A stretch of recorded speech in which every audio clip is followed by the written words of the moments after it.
minhas lindas e meus lindos? Como vocês estão? Tudo certo? Por aqui tá tudo certo. Tô um pouquinho diferente, tô com os cabelos encaracolados hoje, que é o meu natural.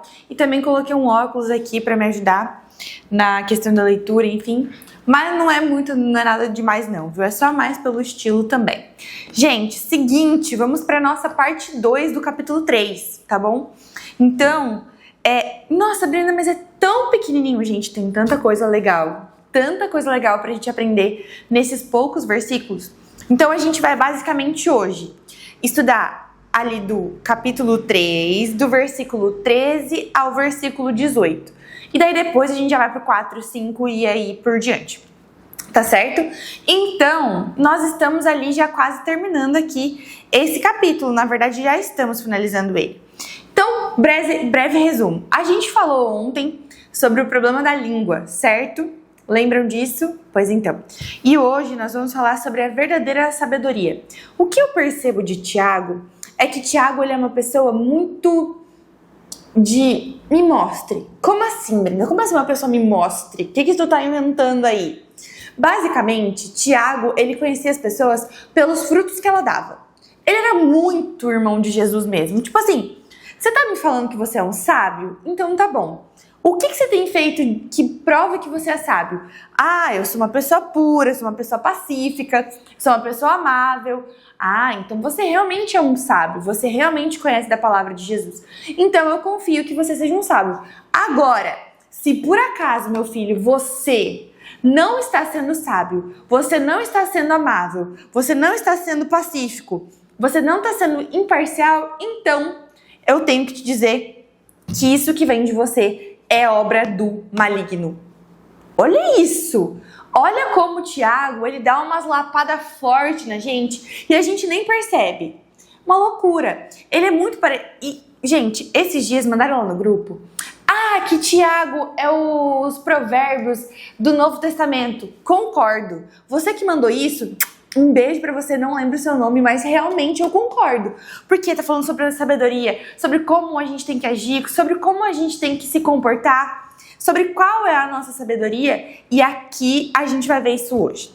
Então, desde já, eu quero te convidar a fechar os seus olhos pra gente terminar esse estudo, finalizar o capítulo 3 e irmos pros últimos capítulos felizes, porque a gente tem muita coisa pra aprender ainda. E tá incrível esse estudo. Tá bom? Feche seus olhos e nós vamos orar. Querido Deus e amado Pai, muito obrigada, Senhor, porque nós estamos aqui, dispostas a fazer o que for necessário para aprender sobre a Tua Palavra. Senhor, que a Tua sabedoria possa cair sobre nós, que ela venha dos céus, como assim Tiago diz. Nós te pedimos isso e que os nossos frutos possam ser vistos. Em nome de Jesus, amém. Amém? Gente, seguinte, vamos lá, sem esperar muita coisa, porque a gente tem muita coisa para mostrar aqui, tá bom? Então, vamos para o versículo 13 antes de qualquer coisa. Na minha pericope da minha Bíblia, que é a NVI, que é a Nova Versão Internacional, ela tá assim, os 2 tipos de sabedoria. Mas nesse livro aqui que eu falei para vocês, que é a minha base de estudos para mostrar para vocês, tá assim, a verdadeira sabedoria traz a paz. Gostei muito mais desse, coloquei no meu resumo. Então, ó, o meu título foi esse que eu coloquei. A verdadeira sabedoria traz a paz. Achei chique, achei bonito, achei legal. Ok. O que diz ali no versículo 13 já de início? Diz, quem é sábio e tem entendimento entre vocês, que demonstre por bom procedimento mediante as obras praticadas com a humildade que provém da sabedoria. Lembra que eu falei pra vocês que Tiago, ele é aquele que quer ver o resultado e não quer só que a pessoa fique falando e dando o cargo que ela tem?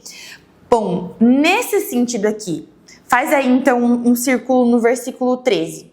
Nesse sentido do versículo 13, há uma ligação direta com o versículo 1. Vai lá, eu circulo o versículo 1. Brenda, por quê? Porque lá atrás, no versículo 1, que a gente estudou ontem, ele estava mencionando quem? Ele falou, meus irmãos, não sejam muitos de vocês mestres. Então aqui, o que ele está se referindo? Ele voltou a chamar os mestres e falar, você é um mestre? Então prove a sua sabedoria. É isso que ele está querendo dizer. Quem é sábio e tem entendimento entre vocês? Mestres. que o demonstre por seu bom procedimento, mediante obras praticadas com humildade que provém da sabedoria. Então, se você é tão bonzão, cadê os seus atos? Cadê as suas atitudes? Por quê? Porque ele vai mostrar aqui que uma coisa é diferente da outra, que a gente precisa ver os frutos. E a Bíblia diz, na verdade, Jesus nos ensina que para a gente reconhecer profetas e bons mestres, nós precisamos ver os frutos deles. Então, Tiago, na verdade, está basicamente repetindo aquilo que Jesus já tinha dito. E isso é tão forte na questão de parecer e não ser. Não sei se eu já falei para vocês aqui nessas aulas, mas o parecer e não ser é o grande problema do cristão. Como assim? Você quer levar esse crachá, você quer levar esse nome, mas na verdade suas atitudes não combinam com isso. Cara, você tá sujando o nome da galera. É por causa de você que todo mundo vai generalizar e que vai falar que cristão é tudo podre. Por isso que Jesus, quando tá passando lá, antes da crucificação dele, por um pé, por uma figueira, e essa figueira, ela não tem frutos, ela tem folhas bonitas, ela tá saudável, ela não tem nada que pareça que ela é doente, mas ela não tem frutos. Então o que Jesus faz com ela? Amaldiçoa essa figueira. E o que acontece? No outro dia eles voltam, Jesus e os discípulos, e o que ele vê? Eles veem a figueira consumida, toda seca. Então, o que isso significa? Qual é o grande ponto? Ai, Jesus foi mal, porque a figueira não tinha frutos e ele foi lá e acabou com ela. Ele quis, com essa grande atitude que eles tinham, os mestres tinham grandes atitudes, para ensinar de forma clara para os seus pupilos, para os seus discípulos, qual era o valor das coisas. E ali Jesus estava ensinando, não adianta de nada você parecer ser e não ser. Deu para entender a frase que eu falei? Ficou meio repetitivo? Mas basicamente é isso. Não adianta nada você ser um mestre, parecer sábio e, na verdade, os seus frutos serem diferentes dos que vêm do céu. É isso que ele está querendo dizer aqui. Vamos continuar? E aqui diz o seguinte, versículo 14. Contudo, se vocês abrigam no coração inveja amarga e ambição egoísta, não se gloriem disso, nem neguem a verdade. Este tipo de sabedoria não vem dos céus, mas da terra. Não é espiritual, mas é demoníaca. Gente, isso aqui é muito pesado, isso aqui é muito forte. O que ele está querendo dizer? Ele está querendo dizer que esses frutos aqui, que são de ambição, de inveja, de egoísmo, isso tudo aqui são coisas que advêm da sabedoria, que é aquela que vem pelos princípios errados. Lembra que ontem eu falei para vocês sobre ser um mestre e por isso você ter uma moral grande entre as pessoas? Eu até tinha usado duas palavras que eu vou até rever aqui.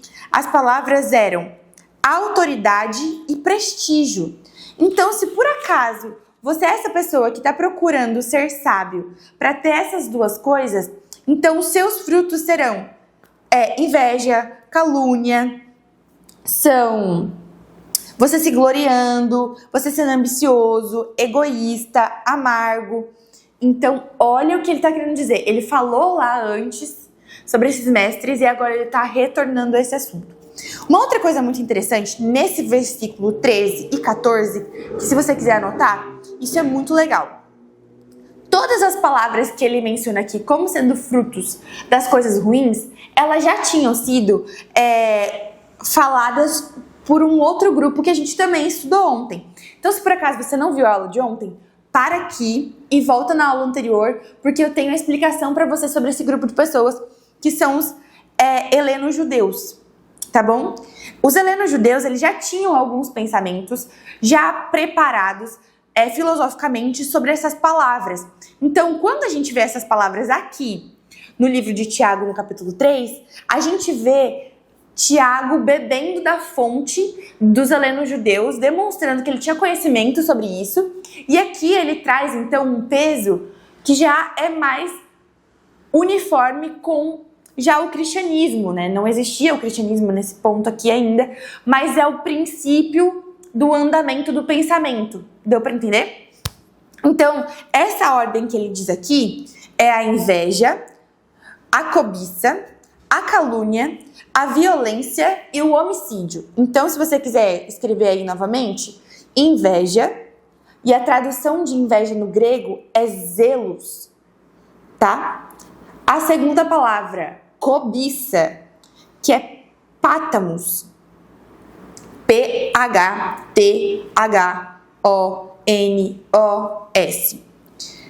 Calúnia, cataleia, que é com K. E aí, tudo igual. Violência e homicídio. Esses a gente não tem a tradução. O que tá, Brenda? Beleza. Ele trouxe isso. Eu tô querendo dizer pra você que isso aqui foi inspirado na ordem de palavras que esses heleno-judeus falavam sobre isso. Então já tinha um pensamento meio que formado sobre o que era inveja e sobre o que ela trazia. E ela vem segurando de mãos dadas com a calúnia, com a cobiça, com a violência e com o homicídio. Isso tudo, grandes pecados. Complicado, né? Isso tudo estava ligado então com esses mestres e também com as pessoas que estavam ouvindo essa mensagem, para que elas pudessem alterar o seu modo de viver, tá bom? Aí aqui a gente vê então uma comparação entre duas coisas, dois pensamentos até aqui onde a gente tá. O primeiro pensamento que a gente vê é o modo de vida da mansidão, que ele é completamente oposto ao modo de vida da inveja. Por quê? Porque a mansidão traz a questão da humildade, de ser um ouvinte atencioso. E, em compensação, quando uma pessoa é invejosa e ela não utiliza da sabedoria, ela acaba se gloriando, ela acaba tendo ambições. O zelo, olha que interessante, Aristóteles, que também faz parte do grupo de estudos que a gente teve ontem, de pensadores, ele diz que essa ambição egoísta, ela vem do exemplo do zelo próximo. Então é daquele cuidado de estar por perto, de ouvir. E é esse cuidado estreito de uma forma partidária de políticos. Brenda, não entendi. O que ele está querendo dizer, o que Aristóteles disse é que essa inveja aqui, que está sendo direcionada pelo livro de Tiago, é uma inveja que, de acordo com um pensamento de Aristóteles, é ambiciosa, é egoísta. É como se você fosse parte de um partido político e você ficasse ali alisando o outro partido para que você pudesse ter votos, para que você pudesse ter uma moral boa, para que você seja bem visto. Então ele compara essa inveja com a questão da ambição política partidária. Isso já existia anteriormente, assim como existe hoje. Então olha como isso é forte. Imagina você ser comparado com uma pessoa não sábia e que os seus frutos dão nessa coisa arada toda ruim. Horrível, horrível. E aí a gente continua. Versículo 15. Esse tipo de sabedoria não vem dos céus, mas é terrena. Não é espiritual, mas é demoníaca. Então, o que ele está querendo dizer? Tudo isso que você fez nessa sabedoria, com esses motivos errados, isso vem da terra. Isso faz parte da carne e é do demônio. Tranquilo pra você? Tá tranquilo? Porque pra mim tá pesado. Achei pesadíssimo. Mas é o que ele diz. Isso não desce lá do alto, ó. Esse tipo de sabedoria não vem dos céus, mas é terrena. É demoníaca, pois onde há inveja e ambição egoísta, há confusão e todas as espécies de males.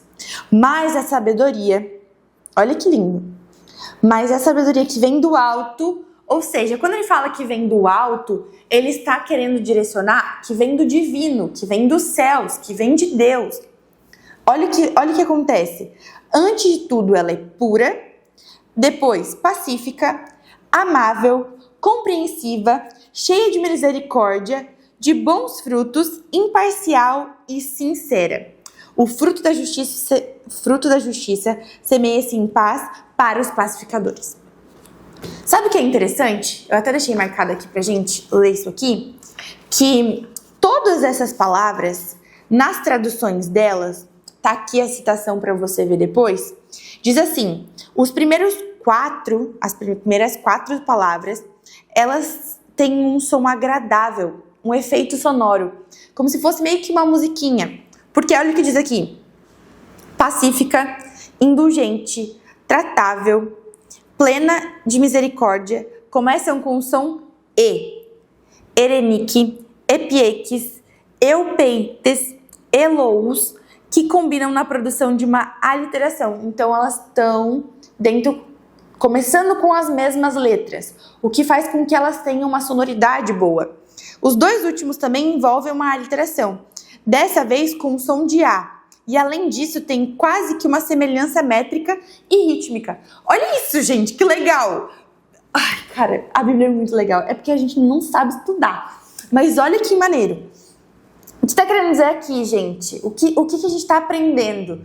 É que ele fala dos frutos de uma maneira até rítmica. Até que como se fosse como uma música, para que as pessoas não esquecessem. Olha como isso é incrível. O cuidado com a escolha das palavras foi tão grande para que elas combinassem.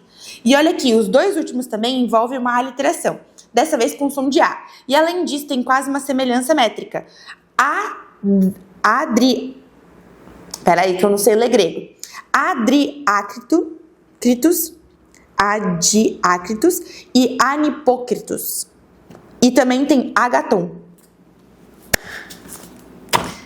Mas ler a Bíblia é chato. Como é que é, meu amigo?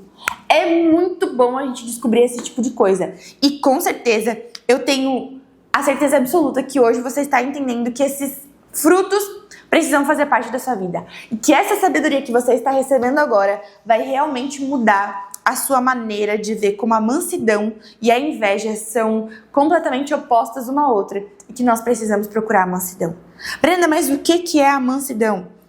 E posso te dizer, lá em Tiago 1, no capítulo 5, ele já fala sobre isso. Se algum de vocês tem falta de sabedoria, peça a Deus, que todos dá livremente, de boa vontade lhe será concedida. Peça, porém, com fé, sem duvidar, mas aquele que duvida é semelhante à onda do mar e é levada e agitada pelo vento. Se por acaso você sentiu que você está tendo uma sabedoria invejosa e que esses são seus frutos, basta pedir que Ele considerará, que Ele te dará, tá bom? Um beijo, um abraço e tchau. Espero que vocês tenham gostado dessa aula, porque eu amei!